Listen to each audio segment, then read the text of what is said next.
德仔有嘅，即係因為叫得德仔。咁起初就係一個簡單直接少少嘅原因嚟嘅，因為德仔老豆，即係大家都唔知有冇聽過德仔老豆呢個 get 啦。咁即係覺得德仔呢個名好容易讀，又有少少喜感，又有少少悲劇咁，咁就攞咗德仔呢個名。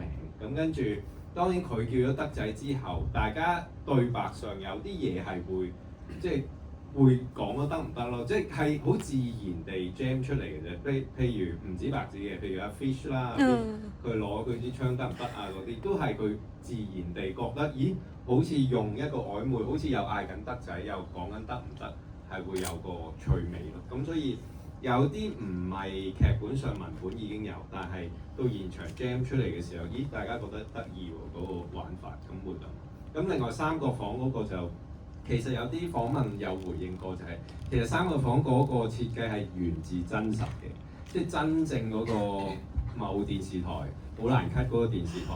咁佢係啦，即係又喺荃灣區啦，大家都知嗰間電視台。咁因為去 research 嘅時候，我有扮過幫朋友去 cut 台，跟住個保安就帶咗去一間房，就係完全係只可以容納一個人嘅 size， 又唔完全係三角形嘅，但係只可以容納一個人，只有一張台同一個電話，乜都冇㗎啦嗰間房。但係唔係紅色嘅嗰間房，咁就係咁咯。所以源自真實嘅嗰件事本身。